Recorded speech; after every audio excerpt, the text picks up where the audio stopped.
Bonsoir à tous et bienvenue dans le 19h30. Voici les titres de ce samedi. Nous ferons escale ce soir dans la célèbre commune de Yopougon. Azito Palace, ce site très reposant situé à Niangon, rajoute au charme de la commune.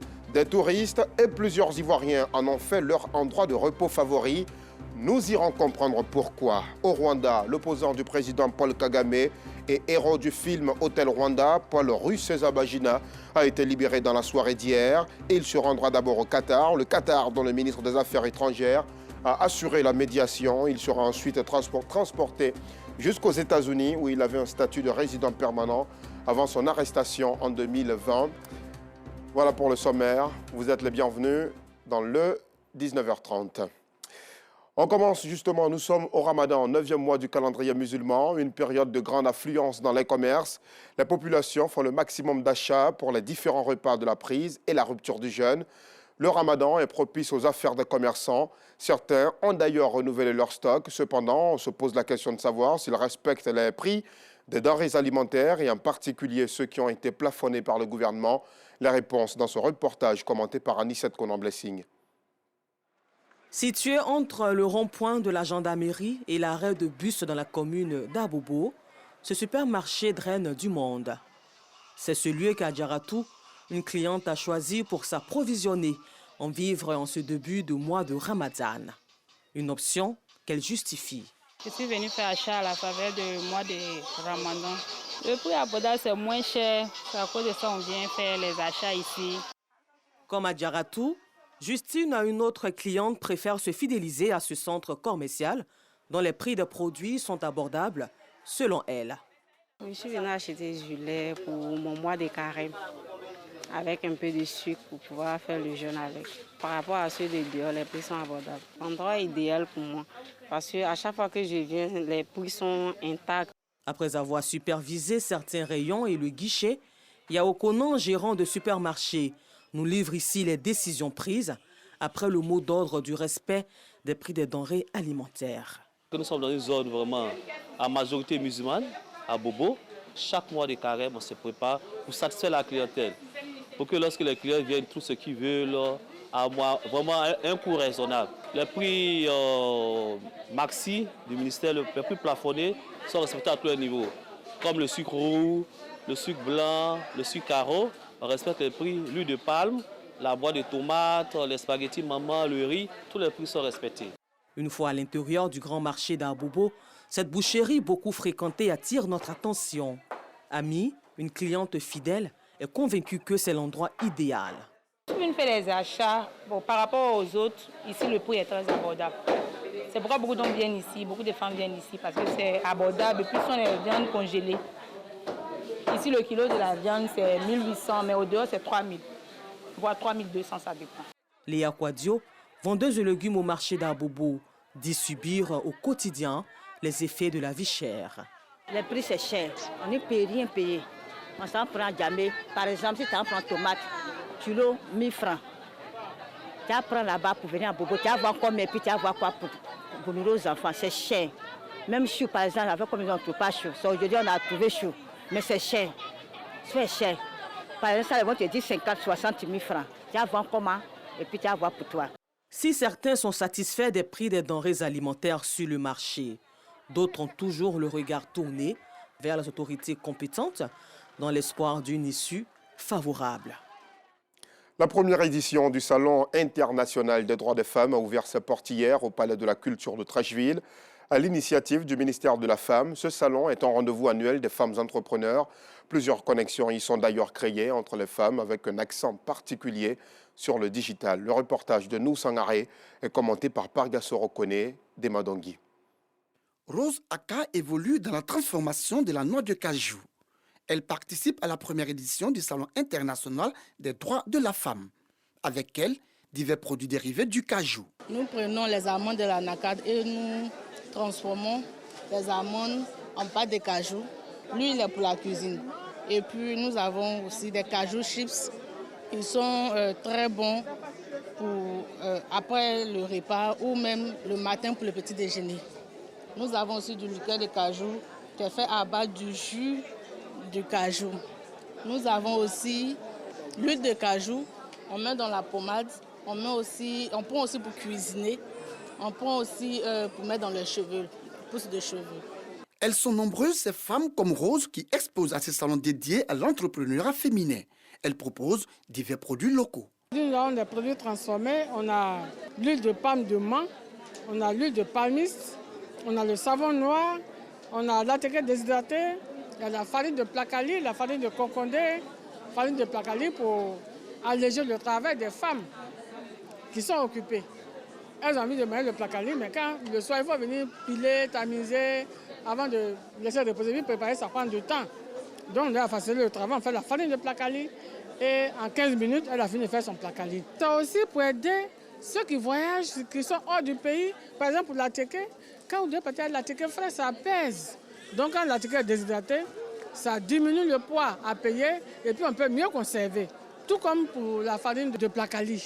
Nous avons les farines de maïs, maïs concassé, grains de déguet, attiqué déshydraté, farine de placali, et puis tous les épices, les thés, kengediba, les thés épices aussi.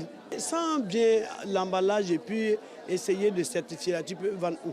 C'est la nourriture, ça rentre dans le ventre, on ne peut pas laver. Voilà, donc je dirais aux femmes de prendre bien soin de leurs produits. Ces femmes ne manquent pas de créativité, de quoi séduire les visiteurs. C'est une satisfaction pour moi de voir que la GIF est en train d'évoluer. Avant, on s'entendait avoir des festivités, des danses et tout ça. Mais aujourd'hui, il y a une belle innovation. Nous voyons des femmes qui sont dynamiques, des femmes entreprenantes, des femmes qui ont de la créativité. Elles ont juste besoin d'un minimum de soutien pour pouvoir booster leur travail, pour qu'elles puissent créer à leur sein aussi des entreprises. Ça me fait vraiment plaisir aujourd'hui de voir des produits ivoiriens, purs ivoiriens. En mettant ces femmes au travail, ça fait vraiment beaucoup de bien à beaucoup de familles. Innovation technologique et digitale au cœur de ce salon. Une thématique que Hermine s'approprie. Elle s'est spécialisée dans la vente de produits dérivés des champignons. Pour booster ses ventes et accroître son chiffre d'affaires, elle utilise le digital. C'est donc sur les réseaux sociaux que Hermine enregistre le plus grand nombre de ventes. J'ai connu les réseaux sociaux en 2020, lorsqu'on n'avait plus accès à nos clients. Dans le contexte de Covid, les enfants ont commencé à mettre les images de mes produits sur Facebook et tout ça, et nos ventes ont augmenté. Donc on a décidé de se former grâce à la Chambre de commerce. On s'est formé et on utilise aujourd'hui les réseaux sociaux pour pouvoir promouvoir nos produits. Initié par le ministère de la Femme, de la Famille et de l'Enfant, le Salon international des droits de la femme se tiendra sur 2 jours. Outre les expositions, il sera meublé par des panels, des conférences et des rencontres B2B. À Paris, les auteurs africains étaient à l'honneur du 17 au 19 mars dernier. La 2e édition du Salon du livre africain de Paris a réuni du beau monde à la mairie de la capitale française. Les écrivains les plus illustres, nouveaux auteurs, tous ont répondu présent pour valoriser la plume et la littérature africaine. Le reportage de la journaliste et auteure Rafisiata Karamoko Dosso est commenté par Maïssa Kogei. Paris, 6e arrondissement. La grande salle de la mairie a abrité le Salon du livre africain de Paris, une rencontre de partage de civilisation.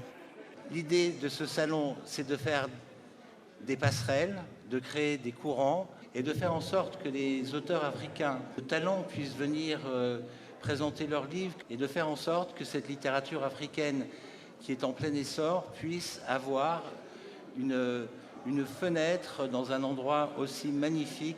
Ils étaient nombreux, ces éditeurs et auteurs africains, à avoir effectué le déplacement pour cet événement littéraire. Il nous a paru normal d'être présents cette année. Les impressions sont bonnes. On a l'intention de profiter des rencontres que nous pourrons avoir avec les partenaires potentiels qui seront là disponibles. Ce salon, tout comme d'autres salons d'ici et même d'ailleurs en Afrique, sont justement ces espaces privilégiés pour qu'ensemble on puisse mener le combat du décloisonnement de l'Afrique à travers les œuvres littéraires et ses auteurs. C'est un honneur pour nous en tant qu'auteurs ivoiriens de participer au salon. Nous souhaitons participer davantage à la promotion du livre en Côte d'Ivoire, en Afrique et dans le monde entier. Occasion pour l'ambassadeur de Côte d'Ivoire en France, également écrivain, de faire une dédicace. J'ai le bonheur de dédicacer 2 de mes ouvrages. Le fils de la femme mâle, publié pour la première fois en juin 1993, Grand Prix littéraire d'Afrique noire. Également La Reine de la montagne, qui est une pièce de théâtre, une œuvre de rêve, une œuvre d'amour une poésie qui célèbre la femme, qui célèbre le rêve et la femme qui pousse à un idéal plus grand et plus fort. Les passionnés du livre y ont vu un moyen de revisiter la culture africaine.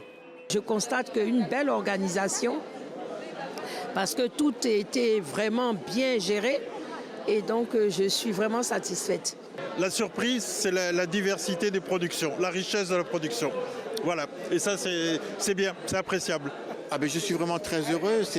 Là, on est un petit peu en Afrique. On n'a même plus besoin de prendre l'avion pour aller. Voilà. C'est vraiment un événement à surveiller de près pour tout le monde, surtout pour les afrodescendants. Le Salon du livre africain de Paris est à sa 2e édition, un rendez-vous annuel avec la Guinée comme pays invité d'honneur. Nous sommes très honorés de voir nos frères africains présenter leurs ouvrages, donc c'est vraiment un honneur. Une fierté de voir que l'écriture, le livre, c'est aussi la Guinée. Le livre africain sur les bords de la Seine, une manière pour l'Afrique de réaffirmer son identité culturelle.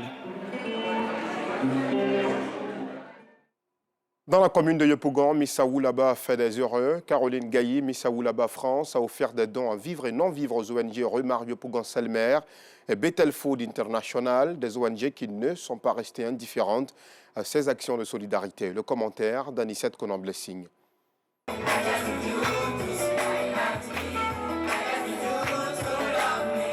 Des sacs de riz, de l'huile, des produits de première nécessité, plus la somme de 250 000 francs CFA. C'est le don reçu par les pensionnaires de l'ONG Remar, Yopougon-Selmer. Une initiative de Caroline Gaillet, Miss Aoulaba France. Caroline se dit préoccupée par le bien-être des personnes défavorisées. L'objectif de ce don, c'est soutenir chaque responsable de ce centre, vraiment qui ont fait beaucoup pour les enfants, et aussi donner encore plus de joie aux enfants. Toujours dans la commune de Yopougon-Selmer, les orphelins de Bethel Food International ont eux aussi bénéficié de vivres et d'une somme de 300 000 francs CFA. Cet élan de solidarité ne laisse pas les récipiendaires indifférents. C'est un plaisir pour nous de recevoir de l'attention de personnes qui viennent avec des âmes charitables pour pouvoir nous aider. Cette action contribue véritablement à faire avancer l'œuvre sociale qu'on mène ici et ça va nous permettre d'aider nos différents pensionnaires et les aider justement et ça nous permet aussi de continuer à pousser dans l'œuvre que nous menons ici au quotidien. Caroline Gaillet, Miss Aoulaba France, souhaite pérenniser ces actions pour le bien-être des personnes défavorisées. Partout dans le monde, l'histoire des Noirs est indissociable du jazz. Cette musique a permis, surtout aux États-Unis, de communiquer entre Noirs, mais aussi et surtout de raconter aux générations nouvelles l'histoire faite de supplices et de sacrifices de la communauté noire. Et à l'occasion du mois de l'histoire des Noirs, Black History Month, l'ambassade des États-Unis en Côte d'Ivoire a offert une soirée jazz aux populations. La fête s'est déroulée à Grand-Bassam sous le regard très attentif de Bintou Pekele. Roselyne est une ancienne professeure de jazz. Elle revit quand elle écoute cette musique. Et quand elle danse, c'est toute l'histoire des Noirs que le jazz lui rappelle. Je suis jazz, j'ai ancien jazz et c'est l'ancien jazz. Ce n'est pas les 1-2 jazz, non, c'est les... Tout s'est commencé ici et les jazz, il ne faut pas les laisser mourir. Ça c'est nous, ça c'est notre esprit, ça c'est nous tous quoi. Et ils sont nombreux à s'engager pour maintenir la vie du jazz. Ces amoureux de la musique de Noir se sont retrouvés dans la ville historique de Grand-Bassam pour communier. C'est une musique pour tout le monde. C'est pas une musique réservée à une élite. C'est un peu comme si on revenait à nos racines. Et ce type d'événement-là donne la lumière sur ce qu'on peut faire. Un mélange de jazz et des États-Unis et d'ici, hein, évidemment. Génial, très bien. La première fois que j'ai fait les connexions avec le jazz, c'est ici, de la Côte d'Ivoire. Même si je suis grandi aux États-Unis, le jazz, c'est ici que je suis fait la connexion. Oh my God, les musiques, les styles, les originalités. J'adore le jazz maintenant. Ce rendez-vous, une initiative de l'ambassade des États-Unis en Côte d'Ivoire en collaboration avec l'ONG Dialif. Elle célèbre l'histoire du mois des Noirs. Et Grand-Bassam, ville historique qui renferme l'histoire de la Côte d'Ivoire, est le lieu idéal pour raconter l'histoire des Noirs. Il y a tellement d'Européens, d'Africains, tout ce brassage-là, pour dire qu'on doit être ensemble. Cela renforce la vocation de capitale des arts et de la culture et cela renforce l'attractivité de notre ville, ce à quoi nous travaillons en relation avec tous les partenaires concernés. Et c'est une fierté, un plaisir pour nous d'avoir des événements de cette portée-là ici dans notre belle ville.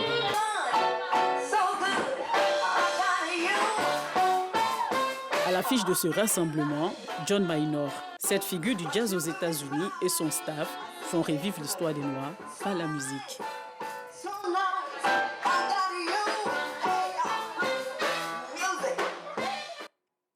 Allez, hors de nos frontières, nous vous le disions en titre au Rwanda, l'opposant du président Paul Kagame et héros du film Hôtel Rwanda, Paul Rusesabagina, a été libéré dans la soirée d'hier. Il se rendra d'abord au Qatar. Le Qatar, dont le ministre des Affaires étrangères a assuré la médiation avant d'être transporté jusqu'aux États-Unis, où il avait un statut de président permanent avant son arrestation en 2020. Pour rappel, Paul Rusesabagina a écrit une lettre au président Kagame pour implorer son pardon et demander une grâce présidentielle. Il a en outre signifié qu'il ne prendra plus part aux activités politiques au Rwanda. Et puis, en France, des affrontements ont eu lieu aujourd'hui même entre manifestants et forces de l'ordre autour d'une réserve d'eau contestée. 3 véhicules de la gendarmerie ont été incendiés. La police et la gendarmerie, justement, ont riposté avec des gaz lacrymogènes et le canon à eau. On arrive à présent à la rubrique de ce samedi, mais avant, ceci.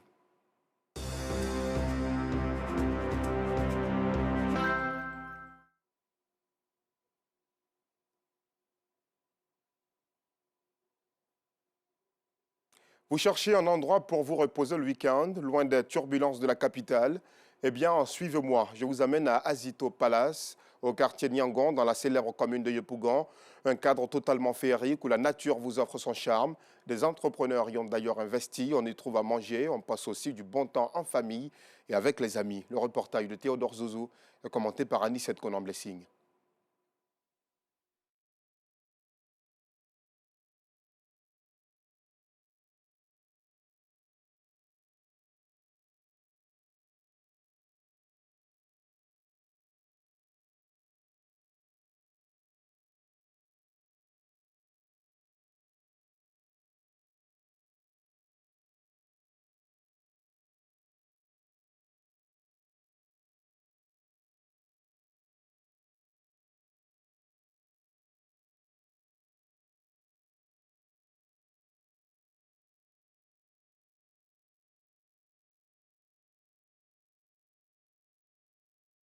Il est 11h à Yopougon, quartier Nyangon, ce vendredi.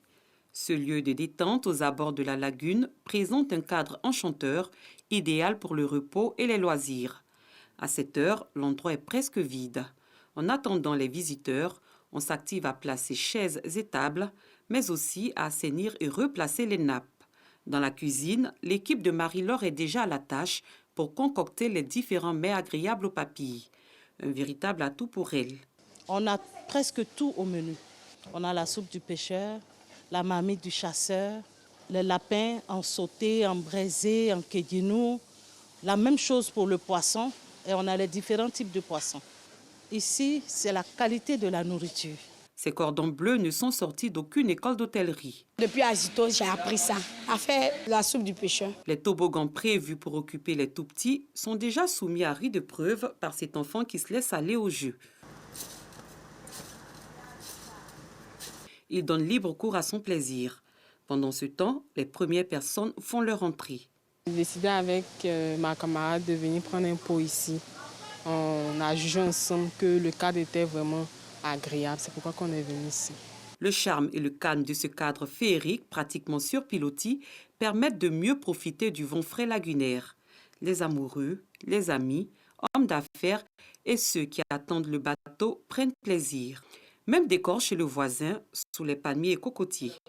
Ici, les poissons piqués mettant l'eau à la bouche accueillent tout visiteur. Des invités à un déjeuner après un mariage commencent déjà à saliver dans l'attente de l'arrivée du couple hôte. Le cadre est magnifique et puis on est loin des nuisances sonores et tout ça. Donc c'est vraiment le cadre approprié pour célébrer un mariage. On a fait une commande spéciale vu que c'est notre mariage. Donc on a prévu des plats qu'ils n'ont pas l'habitude de faire. Des grillades, voilà. Les premiers plats sortent enfin de la cuisine, puis sont servis aux clients. Des plats de la gastronomie africaine avec une touche particulière de l'établissement. J'aime bien la marmite du pêcheur. Le service est vraiment bon. Voilà, la nourriture, il n'y a rien à dire. Le patron des lieux veille au grain. Et quand le service n'est pas bon, il fait retourner le serveur à la cuisine comme ce gars. On aura l'opportunité de vous remontrer ce reportage en intégralité dans nos prochaines éditions, notamment dans le 12h30 de demain avec la charmante Anissette Conan Blessing. C'était un plaisir d'avoir été à vos côtés. On se retrouve demain. Très belle soirée à tous.